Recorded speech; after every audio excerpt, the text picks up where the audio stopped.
date, we have To date, we have helped 59,447 new businesses get started, 84,176 jobs created, and a total of 143,623 jobs created.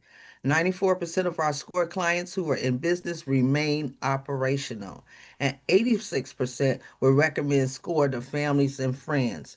Today, we're going to do a short survey to help you see if you're entrepreneur ready. However, you will need paper and pen. So as I continue to talk, if you don't have any, please get a piece of paper and an ink pen so that you can participate in today's quiz. Steve, are you ready? No, I'm not. So I need to find the slideshow. So just give me a second. I had it, but So while Steve's looking for the slides, I'll just share with you that if you want speed mentoring this weekend, Score Chicago will be at the Ultimate Women's Expo. That will be at the Donald E. Stevens Convention Center. And although it says Ultimate Women's Expo, men, guess what? You could come out too. It's just a day of shopping, having fun, learning new things. They have a host of celebrities that will be in the building that you can listen to, get autographs with, and even take pictures with. So if you don't have anything on your calendar this weekend, please join Score Chicago at the Ultimate Women's Expo at the Donald E. Stevens Convention Center. Saturday from 10 to 5 and Sunday from 11 to 6. Tickets are only $5. We could all afford that, right? And it gives us a chance to mingle and mix and share our business ideas. So come on out and join us. As I stated earlier, Velveeta, I'm still if you looking. do not have paper and pen, you may want to go ahead and get paper and pen so that you can take advantage of this webinar. Okay, well, it looks like I found a version of the slideshow. I'm not sure it's the best version, but I think let's go ahead and get started with it. So I'm going to go ahead Okay. and share my screen. Let me know if you can see it. We apologize for our technical difficulties today. Velveeta, can you see the screen? Not yet. No? No. Oh, all right, Okay. let's try again. Can you see it now? Yes. Okay, I think the images are small, is that right? Yes. All right, I'm not really sure quite how to enlarge them, but I think they're readable. Are they Mm. readable? Yes. Okay, so why don't we get started then? I guess today we're here to discuss, are you ready for entrepreneurship? I guess one of the questions that I would like to start with is, why do people want to become entrepreneurs? Velveeta, do you have any ideas? Why do people want to become entrepreneurs? For most entrepreneurs, they want to be the boss. They want And full control. they want full control, okay. And after that, next reason is dissatisfaction with corporate. I have a feeling that those two tie together. People also want flexibility in their schedule. Didn't they once say on on Shark Tank that an entrepreneur gives up a 40-hour job for an 80-hour a week job? The difference is he or she gets to choose whichever 80 hours they work, right? Flexibility, people want to make more money, and I think people also want to pursue their passion. I think those are probably the top reasons that people probably want to start a business of their own. So what we're going to do today is we're going to ask you 20 questions, 20 questions for you to ask yourself to determine whether or not you're actually ready for the entrepreneurial journey. Are you ready for entrepreneurship? To help you decide, we're going to ask some questions. It's important when you answer these questions that you be as honest with yourself as you possibly can. You'll see that as we start to ask the questions, you'll be getting points for your answers. What you want to do is you want to keep a tally of those points, and at the very end of this presentation, we'll add up our scores and we'll see what those scores actually tell us. So, Velveeta, do you want to get started? Do you want me to get started with question number one? You could go ahead. Okay, I guess the first question is, are you a self-starter? What does self-starter mean, Velveeta, for you? For me, it means dotting my I's, crossing my T's, making sure that everything that the job needs to have to be completed is done. Right. And I guess, when you wake up in the morning, there may not be anybody else who's encouraging you to get up and, get started. It's something that you're going to have to pretty much do on your own. Somehow you're going to have to find the incentive. You're going to have to find the motivation. You're going to have to find the drive to keep on going, and even when things get tough. So, question number one, are you self-starter? You see, there's three options here.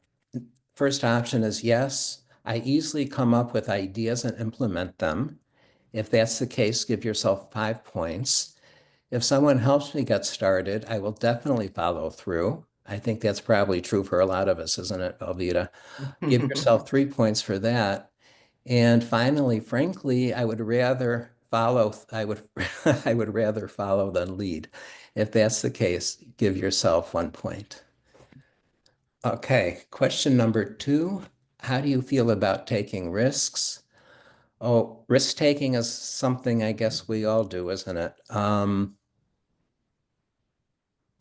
I guess nothing is really sure in life but uncertainty. So I would imagine most of us probably don't have choice but to take risks. I guess the question really is, how comfortable are you? Uh, A, I really like the feeling of being on the edge a bit. That's 5 points. B, calculated risks are acceptable at times. 3 point, 3 points, excuse me. C, I prefer the tried and true. Give yourself 1 point for that. Question number three. Are you a leader? Velveeta, what does it take to be a leader? Grit and determination. Okay. All right. If you like to lead, give yourself 5 points. Uh, Here, I would actually give myself 3 points here. It says yes, but only when necessary. If someone else is willing to pick up the mantle, I'm perfectly fine letting them do so. If nobody else steps up to the plate, I'm more than happy to do so. And C, no, not really. Give yourself 1 point.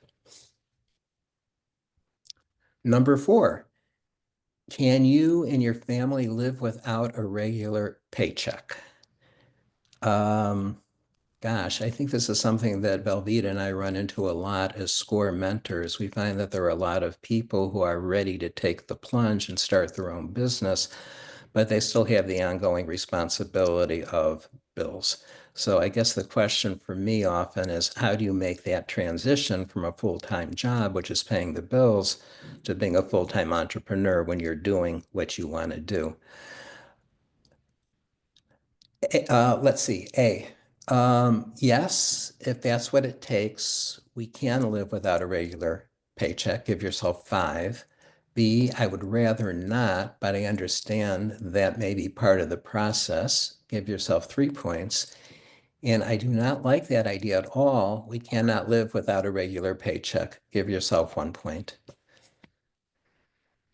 Number 5, could you fire someone who really needed the job your business provided? Velveeta and I, you talked about this the other day, right? It's Yeah. not always a question of being nice, is it? No, it's not. Especially if that employee is starting to impact morale or customer service or sales, we got to do what we got to do. All right. You heard what Velveeta said. You got to do what you got to do. A, yes, I may not like it, but that's the way it goes sometimes. I think we'll give Velveeta 5 points for that. Okay. B, I am not sure. 3 points. C, I really can't see myself doing that. Give yourself 1 point. Velveeta, you want to take over? Do you want me to continue? I'll take over. Okay. Number 6 says, are you willing to work 60 hours a week or more? A says, yes, if that's what it takes, give yourself 5 points. B says maybe in the beginning, give yourself 3 points. C says, I think many other things are more important than work. Give yourself 1 point. And let's talk about this for a moment because as entrepreneurs, you're going to have to do what it takes to get the job done. It's not normally a 9 to 5 opportunity. Sometimes there's days where you're going to work 12 hours. Some days there's going to be where you work 6 hours straight. And so you have to be willing to make that commitment. That is not only mentally, that's physically as well. If you're on medication, you got to stop at a certain time and take your medication. You got to eat. You got to put water back in your body. So really take this question into consideration. Are you willing to work 60 hours a week or more when you normally work 40 hours at your day job? Right? Now, What do there's you been a say, lot of Steve? there's been a lot of talk lately about work-life balance, hasn't there been? I know that Yes. I'm a big fan of maintaining a proper balance. I know that a lot of entrepreneurs lately and CEOs of big companies are saying there's no such thing. Um, I guess everybody's going to have to decide for themselves, right? Yeah. Just know that when the job calls for you to work long hours, be prepared. 7, are you self-confident? 1 or A, you bet, 5 points. B, most of the time, 3 points. C, unfortunately, that is not one of my strong suits, 1 point. And so here's the thing, you are the best representation of your business. So you have to be confident. How do you do that? Practice. Get in front of a mirror, practice your elevator speech, practice what you want people to know about your business, the good points, the bad points, the low points, the high points. But you have to be self confident for your business. And if it helps, do a Superman. What do I mean? Clark Kent was Superman, right? And then when he wanted to turn into Superman, he would find a phone booth and go in there, switch out, and become Superman. So just change your makeup. I'm not this way all the time, but for the next hour or 2 hours that I'm at a networking event or I'm at a meeting, I am going to be self confident about my business because nobody else could do it better than you. What do you say, Steve? Well, I think as you and I discussed, self-confidence is a really good thing, but we don't want to be overconfident on the other hand. We don't want to assume that we know it all and that we can't learn from asking somebody else. So I think along with confidence, I think we also need a little bit of humility. Very true. If you think you know everything about your business, you're in trouble. Number Well eight, can said. you Well said. All right. number 8, can you live with uncertainty? If you're living and you're an adult in the 21st century, I'm gonna say yes, because everything in our world is uncertain at this point, right? So if the answer is yes for you, give yourself 5 points. If B says, if I have to, but I don't like it. And I don't think anybody likes where our world is today, but we're dealing with it, right? And then C says, no, I like knowing what to expect. And I think Steve said earlier, one thing we could count on changing is change. If nothing else changes, change is going to occur. And so can you be okay with that? Can you be okay with not having all the answers? Can you be okay with having to ask for help? Can you be okay saying, I don't know enough and maybe going back to school, getting another degree, but doing what it takes to make you the best if you don't know everything right now. What do you say, Steve?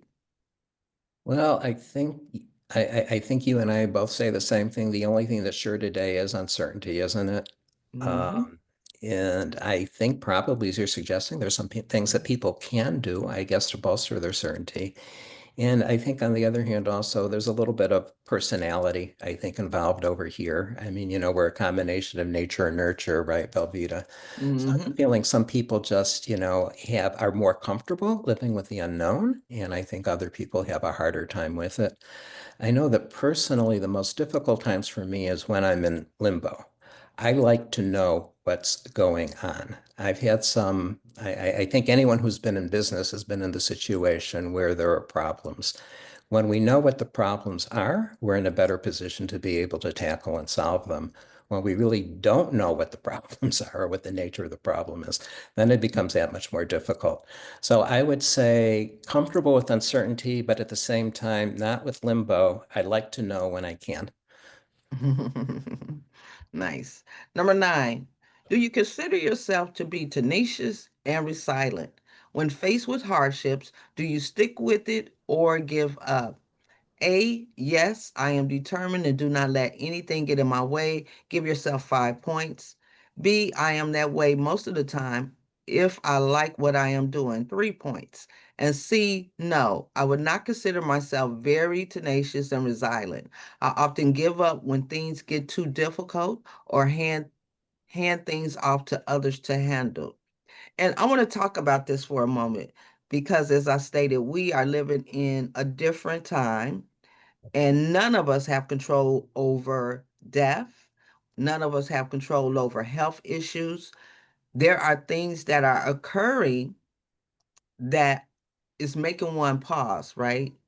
But in spite of that, every single day, somebody is making $1 million. Every single day, somebody else becomes rich. Every single day, somebody comes with that number one idea that takes them over the top. And you can't get there if you stop. So I'm not saying don't walk away from the business when life starts to happen. Just remember to come back to it. Don't get so sidetracked that it's 2, 3 years later. Oh yeah, that business, that thing I was doing, that business, it was making money. Let me get back to it. Try really, really hard to stay focused. And one of the things that helped me, believe it or not, as a business owner, is taking an hour out of the day to just think. I think about where my business is, where I want it to go, what it looks like, what those steps would be, because it's so easy to get into the grind. You're just doing what you do. You're making the outfits, you're selling the t-shirts, you're making the pickles, creating the cakes. But you have to take time to slow down and think about where you want this business to go. What do you say, Steve? Well, I think tenacity is an important thing. What is tenacity? Tenacity is really nothing more than stick-to-itness, right? Hmm. And what does it mean to stick to it? I think sticking to it is taking really just one step at a time. I think we probably all have grand visions of where we'd like to be, but I think realistically, few of us are there yet. I think what we really need to do is kind of take an honest look of where we are today and then think about what small steps we need to take that will point us, that will get us in the right direction. And every time we take one of those small steps, every time we realize an accomplishment, it's a small victory, celebrate those small victories along the way so that you don't get discouraged because the brass ring is still a little bit out of reach. Steve, that reminds me, you know what the saying is. You know how to eat an elephant, right? One bite at a One time. bite at a time, right? Okay. All Number right. Are you 10, ready for the next slide? yes. Number Okay. 10, are you creative? And when I first saw this, I had to think about it because when I think creative, I don't think of myself. I think of artists, dancers, people that bring still stuff to life, right? But as a business owner, you do have to get creative. Let's say that you've been using a particular sales form for your invoices and it's just not getting the job done. So now you got to sit down, be still, think about it, and create a new document to be used that is friendly to you and your staff so that you can get the best work done from it. So when I say creative, don't just think about being a comedian or being a dancer or being a singer. There are other hidden talents that you have that you're going to need to run your business. So A says, yes, I'm very creative and I have a lot of good ideas. B says I can be creative from time to time depending on the work.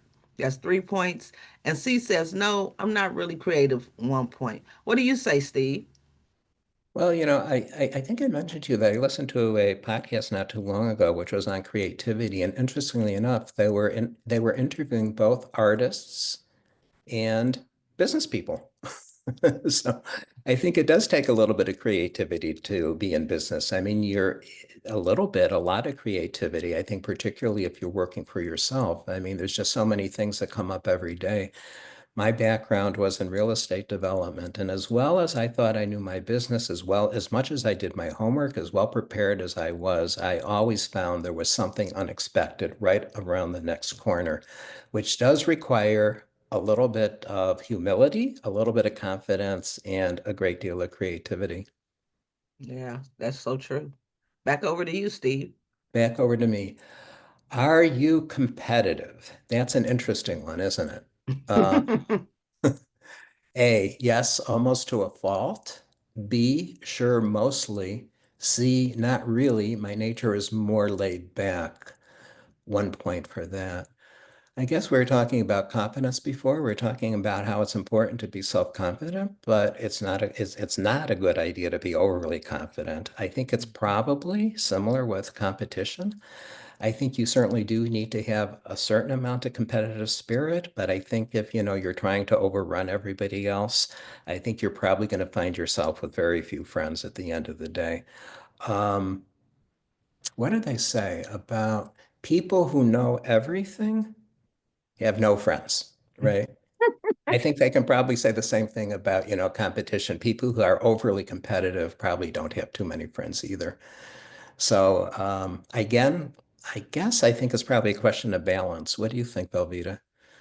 I think so also. And competition can go right or wrong, right? I have cousins who host game nights, right? And so I decided to go one evening. I'm thinking this is family, we're gonna have fun. They had trophies that they were giving away to the Monopoly winners. And when I tell you this Monopoly game went on for more than 6 hours, I was like, good Lord, I don't even want to be related to y'all anymore. Just let me out the room, please. You took it to a whole nother level. It should have just been a night of fun and family, but they were getting so competitive. I was like, oh my goodness, this is too much. So being overly competitive can be a turn off, and just be mindful of that. Pay particular attention to who you're talking to. If it looks like they done got bored or they done got sidetracked, kind of slow down and back up and give them the opportunity to talk. It's all right to be competitive when you're going for bids or when you're in a pitch competition, but when you're just doing everyday talking about your business, maybe to clients or prospective clients, you don't have to be so competitive. They're already in your shop, and we know that people buy from those they like, know, and trust. So if they like you, they know you, and they trust you, and they're in your shop, you don't have to be competitive with them. Back to you, Steve. Thanks, Velveeta. Do you have a lot of willpower and self-discipline? No, I think this is actually kind of an interesting question because I'm not sure that willpower and self-discipline are necessarily the same. Willpower to me suggests, was it the bullheadedness, the determination to see things through? I think self-discipline, I guess, means that you have I guess, the discipline to keep your nose to the grindstone, to continue to work, even when results are not necessarily within easy reach. I don't know. What do you think about these two? Well, as an entrepreneur, I have had to teach myself self-discipline. Why? Because as an employee, I can say what I want to say, right? At least under my breath, away from the boss. But when you have the whole team watching you, you have to practice self-discipline instead of saying what you would like to say and saying what Okay. needs to be said. So Well, yeah, I guess I that does that's something require, that I had to work with, being self, because when you are the boss, it's different for somebody else. It's different when you're the boss for your own business. And so I had to learn the difference in the two. Yes, I could tell you to go do something, but it's how I ask you to go do it, would you do it? If I'm your boss as an employee, as an employer, then of course I'm gonna do it because you're the boss. But if I ask you to do something because you are working for me, I may or may not feel like doing it right now the way you want it done. So I may not. I may give you some lip. I may do any number of things. And so you, as the business owner, have to learn self-discipline, because I'm not saying that you don't say what needs to be said, but you have to be mindful in how you say it, right? Back well, to you, Steve. well, I think you're making an interesting point. I think that when I'm thinking of self-discipline, I'm thinking of finding the discipline to get things done. I think what you're also talking about is self-control. You need Hmm. to be able to zip it. at the appropriate time, right? Right.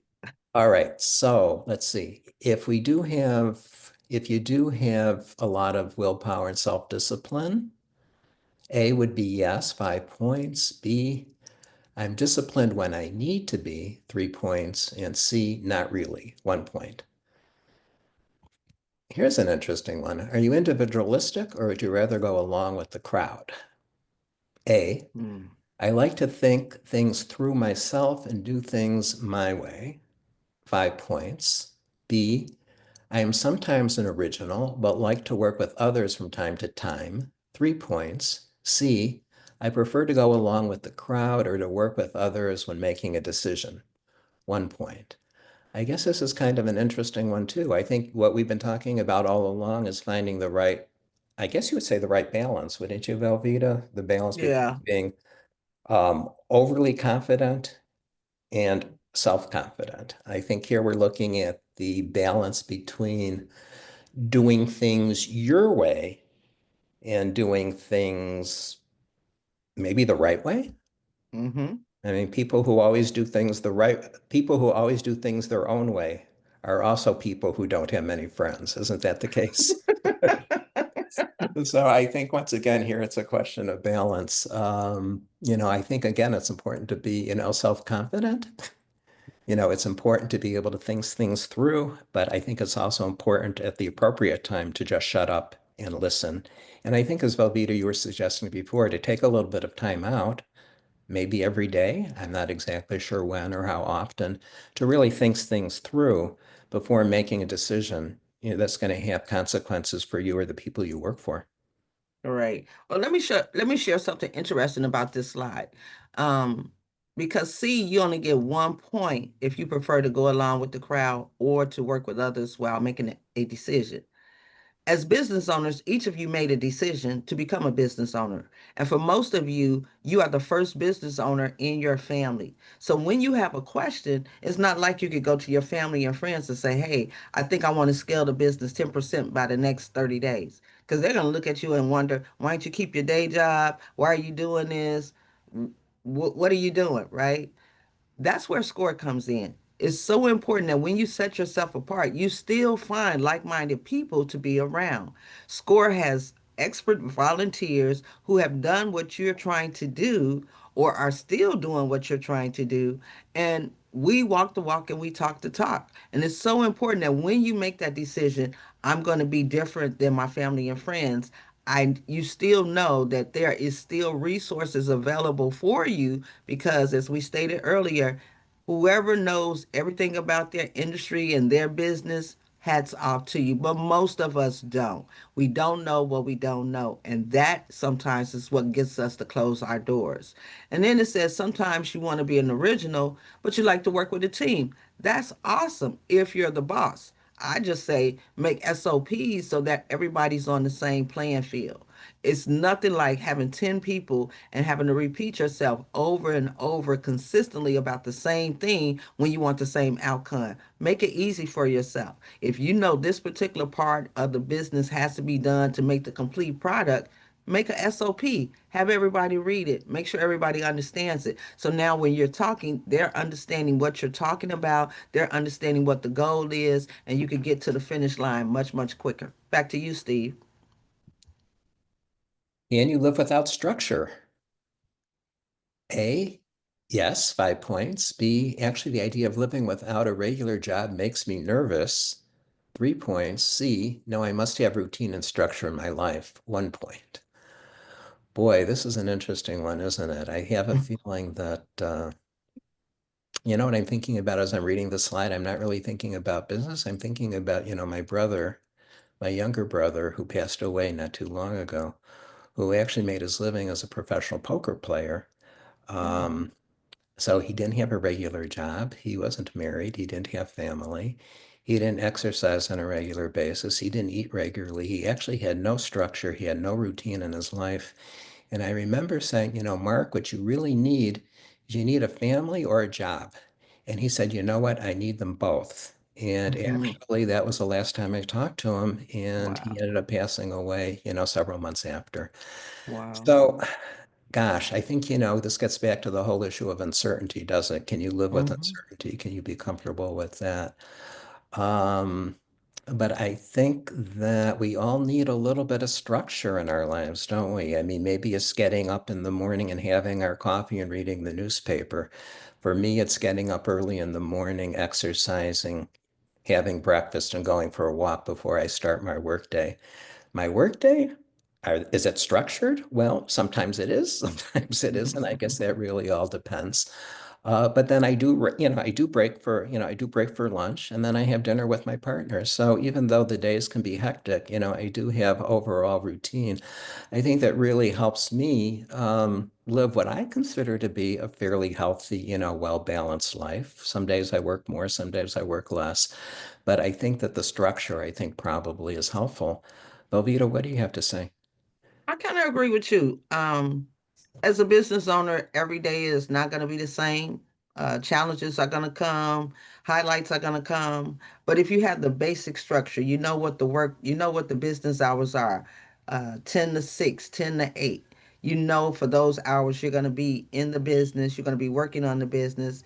And then you have the freedom when something comes up to leave, put a sign on the door, say back in an hour, leave, and then come back to it. But it is difficult to live without structure, whether you're talking about spiritually, morally, physically, Mhm. business wise. There has to be some type of structure because that's the end game, right? Nobody starts a business with the idea 30 years from now, I'm going to close the business down. No, you want to enlarge the business where you have employees and you have trainers and you have supervisors and people that could carry the business on after you've gone and made your demise. The business is still going on. So that requires you as the business owner taking the time to make structure. When you first get started, it may seem like there's no structure because you're all over the place, right? You just got the orders, you got the material, and you're in the kitchen screaming, right? But at some point, you get to a place where you can slow down to go fast and you can create the structure. Like Steve said, he wakes up in the morning, he drinks his coffee, he reads the paper, he goes for a walk. That's the beginning of his day. And as a business owner, you have the same right. Before everything goes cuckoo for Cocoa Pops, just take a walk and meditate and think about how you want the day to go by. For me, I do a to-do list and I know immediately when I look at that list who I have to attack first. I say attack, but I'm being friendly. I'm not being competitive. But who I have to call first. I make the hard calls first and then they're out the way because that makes the other calls easier to do. So yeah, I think we do live without structure, but it is needed. Well, I think, you were talking about how you have your to-do list every day. I'm thinking over at SCORE, we talk a lot about a business plan. I mean, what is a business plan? A business plan basically is a blueprint, which will basically guide you step by step to achieve, your business goal. I think one of the big advantages of having a plan or a to-do list is that when you wake up in the morning, and sit down at your desk, you have a pretty good idea of what you're going to do. I think what ends up happening, I think, as you were suggesting, is that we spend so much time reacting, particularly as a small business person who's wearing all of the hats, that we really don't take the time out, as you were suggesting before, take the time out to plan and organize. I mean, it may cost a little bit of time. It might even cost a little bit of money if it means meeting with an accountant or an attorney. But take the time to plan, take the time to organize so that when you do get up in the morning, you have an idea of what you're doing rather than feeling as you're freelancing and grabbing at straws every single day. Um, do you have many business skills? This is an interesting question, isn't it? Hmm. Yes, I do. And those I don't have, I'll learn 5 points.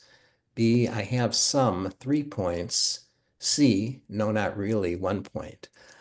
I guess the question is really what is a business skill, right? I guess we all have skills, and I think, more and more, I think we realize that the skills that we have are probably transferable. I mean, one of the things that I always keep in mind is that CEO of major corporation doesn't necessarily grow up in that corporation. I mean, the guy who's, running the car company may have a background in HVAC. It happens. So what are the skills that you do have? What are your hard skills? What are your soft skills? And I have a feeling today's environment, when things are just changing so quickly, where we really don't know what tomorrow's workplace is going to look like, where some people are saying, well, in another 5 or 10 years, 60% of the jobs that we'll have don't even exist today. How do you prepare yourself? What kinds of skills do you want to develop? And I think what people are saying now, more than anything else, is the soft skills. It's the ability to listen. It's the ability to understand. It's the ability to communicate. Before, Velveeta, you were talking about resilience. All of these things, make us a little more resilient. I think probably one of the biggest skills that is required in today's workplace is the ability or the willingness to learn, to keep an open heart, to keep an open mind, to be receptive to input, and to allow your mind to go places that it wouldn't have otherwise. Um, so that's one thought. I guess the other thought I have is that as we work with a lot of, entrepreneurs or a lot of, early startup entrepreneurs, I think we find that those who are the most successful come from one of two places. One place is they've solved a problem that they experience in their own life, and they think that they can bring it to market and help other people solve the same problem. The other group of people, I think, are people who are actually kind of doing on their own what they've been doing kind of all along. They're people who have deep, experience, in their industry. I think that probably the people who can start a business and start to see some revenue generation quickly are probably people who are consultants, actually, people who have been working in IT, who are now working as independent IT contractors. People who have been working, as a social work in a hospital who's starting their own therapy practice. So I do think that there's two kinds of skills I think here that we really need to consider. The hard skills, those that come with, with education and work experience, and then the soft skills that we're talking about earlier, the ability to shut up, listen, communicate, take in new information. That's good, Steve. And just know that any of the skills can be taught to yourself. You can practice this stuff. There's books out there, there's videos out there that help you with the skills that you need. If you realize that, okay, I'm not a good communicator, but as the boss, I need to be able to communicate what my ideas are for the team. Take a class. The best class is to get in front of that mirror and listen to yourself and watch yourself to make sure that you get it down pat. Okay? Well, the other thing too is YouTube videos, right? Mm-hmm. If you need to, fix your toilet and you don't know how, you can be an expert after watching a 3-minute video, right?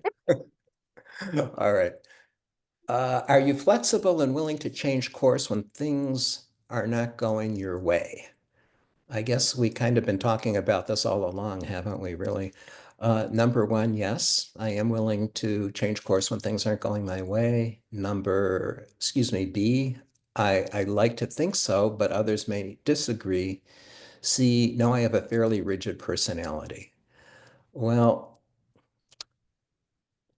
like I said, I think we've been probably talking about this all along. The only thing that's sure is uncertainty. And I think to be able to, live your personal life or live your professional life in a time of such great uncertainty, you have to remain flexible and you have to be willing to change course because believe it or not, things aren't always going to go your way. As a matter of fact, some years they seem not to be going your way at all, right? So, I mean, what about COVID? I mean, there were so many people, so many business people who were really forced, I mean, to be creative. They were forced to pivot. Otherwise, they would lose their business, as many did, and lose their livelihood. I think actually, Velveeta, if I remember correctly, doing COVID, we probably saw more clients at Score than ever before. And why was Yeah, that? we did. Why was that? Nationwide. I mean, the reason was because the economy had changed, the things that they had been counting on weren't there anymore. And all of a sudden, they kind of needed to rethink things. Some of them needed to reinvent them things and start, start down a new path. Do you have anything else you want to say about that? No, you hit it on. Are you flexible and willing to change course? And as a business owner, you should be because I things mean, it's not you change. should be, you have to be if you're going to You stay in you really business, do right? have to be. Yeah, you really do have to Yeah. be. You can't, I mean, you can stand in the middle of the floor and do a temper tantrum, but that's not going to get you your way and it's not going to get you what you want. So I think once you realize to be flexible is not a soft, it's not making you soft. It's helping you to get to the next level. I think the way we think about ourselves, because before we became business owners, we were employees. And so I always wore a mask at work, because I didn't want the boss to know how I felt about them. I didn't want the employees to know how I really felt about them. I didn't want anybody to know how I really felt about them. So I would wear a mask. And then as a business owner, I'm like, woohoo, all the masks are off. But then I still ran into crazy clients, right? I still ran into clients that I was like, woo, you can buy whatever I'm selling, but when you buy that, we're done. We'll never be friends, right? There's no getting away from crazy people because they're here on this earth with us. Some might even live in your house, right? But how you deal with it affects your business. And so when you start thinking about it from that standpoint, it's not just Velveeta's view, it's Velveeta's business view, which is different than Velveeta's view. And so I think the more you are able to be flexible, the better the business will go for you. I had a new client this week who's a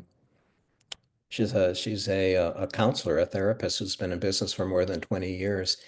And she's seen ups and downs. She started actually advertising, through her website, you know, um, and she had a lot of traction. She had a lot of traction. Then all of a sudden COVID happened, things changed.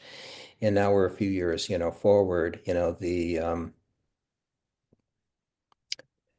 only have the algorithms and search changed, but I mean, so has our industry changed, with the advent of COVID, people were no longer able to go out of the house. They were no longer able to see their physicians or their therapists. So, I mean, all of a sudden we saw a huge boom in telemedicine, and that trend has actually pretty much remained in place. She's finding now, a few years later, that the people who are really, coming to her who really need help are young people, Gen Z and millennials. She's saying these are a lot of people who are feeling isolated, they're feeling alone. And one of the things that she continues to offer in today's environment is actually an office where people can come and visit with her. But I think the bottom line here is that, her means of promotion has changed, her industry has changed considerably, her clientele has changed, her target market has changed. And for her to remain successful, for her to continue to, generate the business she needs to support herself and her family, she needs to adapt to the times. And I think, with a little bit of nudging from SCORE, I think she will. All right. So 17, do you have experience in the business you are thinking of starting? Well, this is something we talked about before, isn't it? Uh, A is yes, 5 points. B, some 3 points. C, no, 1 point. I don't know that we really need to spend a lot of time on this. We already talked about it, but I think clearly, people who do have experience, stand a better chance of being successful with their business. I guess not only because they know their business, but they also, in many instances, know people in their business and know people who need their services. So not only are they able to provide the service, but in many instances, they're able to bring clients with them. They have kind of a built-in client base. So I think that's something, to think about. I mean, the classic example over at SCORE is somebody wants to open up a restaurant. Actually, we haven't talked to too many of them lately, maybe because of COVID, I'm not really sure. But, the next question is, well, have you ever worked in a restaurant? No. Do you have any restaurant experience? No. Do you cook? No. But still, people want to open up restaurants. And I think we all know that the failure rate for restaurants is actually pretty high, isn't it? So anyway, I don't know. We need to say too much more about that. What do you think, Velveeta? I totally agree. We have talked it out. Experience comes in many different forms. So you still have to learn no matter how much experience or knowledge you have in your industry, you still have to continue to learn and evolve and grow with your industry. Yeah, continuing education, right? Yes. All right, 18. Could you competently perform multiple business tasks, accounting, sales, marketing, and so on? Well, this is a really interesting question, isn't it?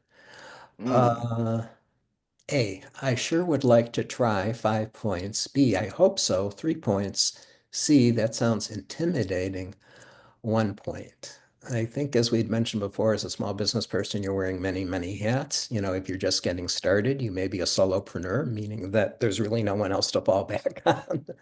Uh, so I guess, these are all kinds of things that we need to really think about, I think, which many of us don't when we start our business. I think, as we'd mentioned before, a lot of people start their business, one, because they want to be on their own, two, because they've solved a problem, three, because they have a passion that they want to pursue. And I think what ends up happening is as you're starting and growing your business, the thing that you really love to do, the thing that got you started in business, is the thing that you're doing less and less while you're spending more and more time on all these business tasks rather than working, what is it? Rather than working at your business, you're working on your business, I think is what ends up happening. And actually, to be successful, you need to work on your business. So I guess what I would say is that all of these things, as frightening as they may seem to be, aren't really as scary as you may think. There's some easy ways, before we talked about, investing the time and investing the money to get yourself set up and organized. This is particularly true when looking at the first task, accounting. If you get it set up from the beginning, I guarantee you, as a small business person, it's not going to be that difficult to maintain. Sales and marketing, I think for some people that's a little bit scarier, but the truth of the matter is that when we're selling, when we're marketing, really what we're doing is we're just talking to another person. In most instances, it's usually one to one.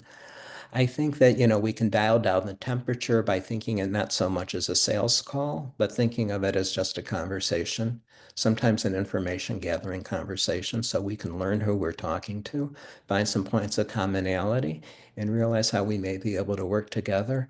I think the other thing to keep in mind is that, as a business person, presumably you're offering something, either a service or product of value. Otherwise, you really wouldn't be in business, would you? So I think the thing to keep in mind is that by holding back, by being a little bit too shy, by being a little bit too reticent, by, not, blowing your horn, you're actually doing others a disservice by withholding the value that you have to offer them. that's good, Steve. Okay. Can you juggle multiple tasks? Now, I think this is kind of a takeoff of the previous question, isn't it? Now, they say that actually there's no such thing as multitasking. They say that what you're really doing instead is you're just kind of switching from one task to the other. And every time you make that switch, there's a little bit of downtime in between. So maybe it's a little bit better to do one thing at a time. However, I just heard recently out of 100 people, there are about 2.5 people who really can multitask. But the vast majority of us, no matter how much we think we can, we really don't. We're just doing one thing at a time, switching rapidly back and forth between the two. Um, all right. Can you juggle multiple tasks? A, yes, I can juggle many multiple tasks and complete all efficiency and effectively. If you say five, I think you're a liar. What do you think? All right. B, I think I can juggle a few tasks at the same time, but the quality of work may suffer. 3 points. C, I can only focus on one thing at a time. 1 point.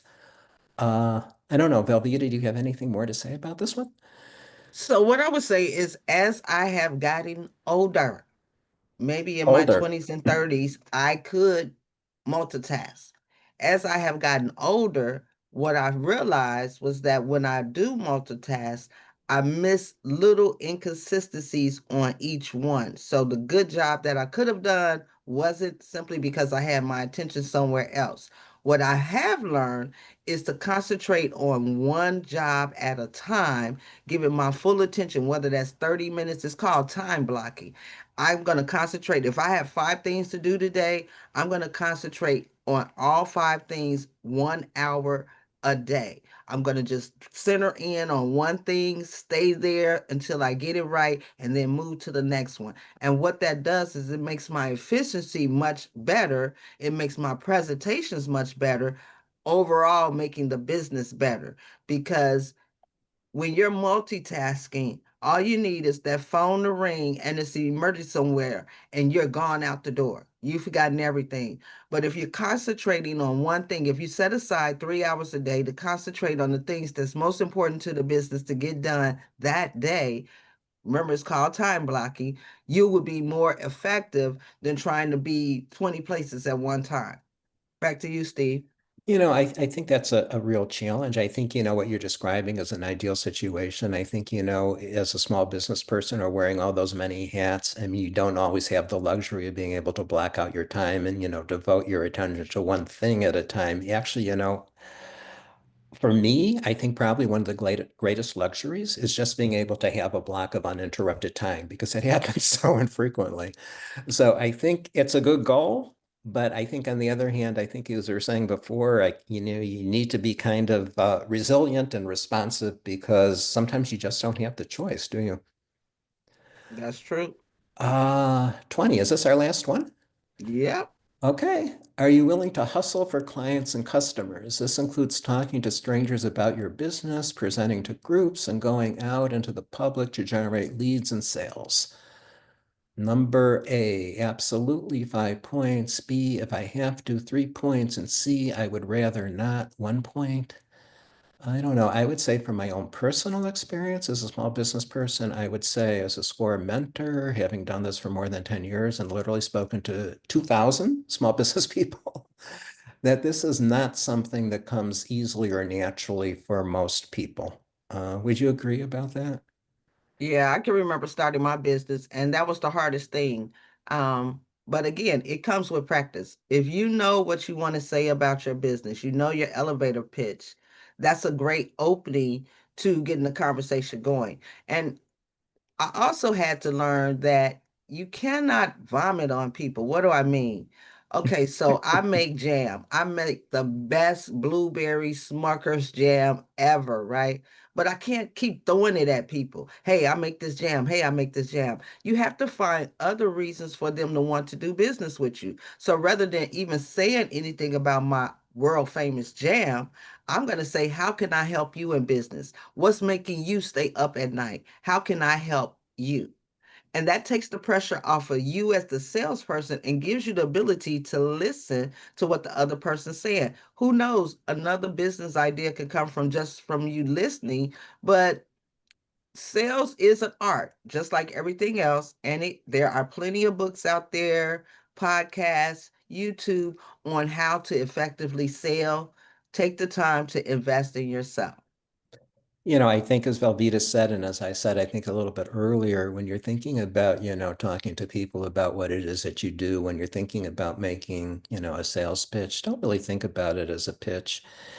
Like I said, dial down the temperature. Just think of yourself as talking to another human being, just as you would talk to a friend or a relative, and have an honest, conversation. I mean, the truth is that you really want to know how you can help them. And the best way to find out how you can help them is not to tell them about your strawberry jam, it's to ask them, right? And Mhm. when you ask them and when you listen, that's the beginning of a conversation. Uh, there's a couple of benefits here. One benefit is you really do have the opportunity to create, a personal relationship, which is important. People like to work with business. People like to buy from people who they like.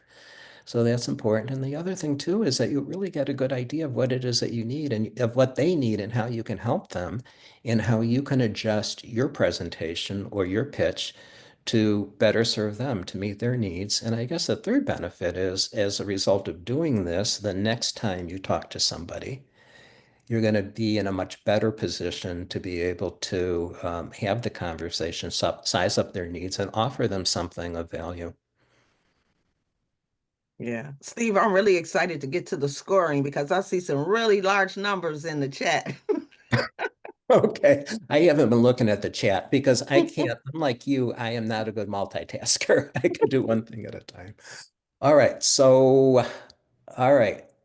Velveeta, do you want to take it away or do you want me to? All right, guys, if you got a score from 80 to 100, you have both the temperament and the skills to become an entrepreneur. Woohoo! You're ready to take the next steps in starting your business. You have the drive and determination needed to be successful. Let SCORE help you develop the business knowledge to make your dream a reality. Nice job, everyone. But if you get a 62 or 79, you have the potential to do well as a small business owner. You have to think about what strengths you might lack can be supplemented in other ways, like bartering. So maybe you don't like math, but maybe you know somebody that's a accountant or a CPA, and they don't like doing administrative work, which you really slam at, right? So you can just tell them, hey, why don't you do my business, my accounting, and I'll do your administrative. It's an even trade, no money's exchanged. They get what they want, you get what you want. Or this is where working with a score mentor can help you increase your chances for success. We can serve as your sounding board and accountability partner in opening your business or continue to keep it open. We can also help you identify outside resources that can fill in any gaps you identify above. Please don't be afraid to ask us for help because that's what we're here for. Now, if you graded below 60, you may not be ready to start a business on your own, and that's okay. Share these results with your SCORE mentor to see if there are other ideas you might pursue, such as finding a partner to help make up for any weaknesses identified above, or you may find that a part-time side business may be the best way to start until you can develop the skills and confidence needed to run a business full-time. Or you can volunteer. If you believe that you could be the best dental hygienist ever, go to a dentist office and say, hey, I want to volunteer a couple of hours on the weekend and get the experience. And as always, you can go to score.org/Chicago to sign up for a mentor. I am Velveeta Young, your Vice Chair of Education and Events. I'm here today with Stephen Long, who is our mentor extraordinaire. That's what I'm going to call him. All right, thank And you. he has indeed served over 2,000 mentors. So we bring the experience, the knowledge, and the skills to every business owner that we meet with. We're so looking forward to seeing you guys out and about. And then you could always go to our website and say hi, take a look at our formal webinars, look at our white pages for industry Pacific, get a business plan template and fill it out as much as you can. And then when you get stuck, go back on the website and ask for a mentor. Now you and the mentor know exactly where you started. It has been a plum pleasing pleasure to be here today with you all. Um, Steve, any takeaways? Well, Avita, I think one of the things you may want to, that we should mention is that our services are free of charge.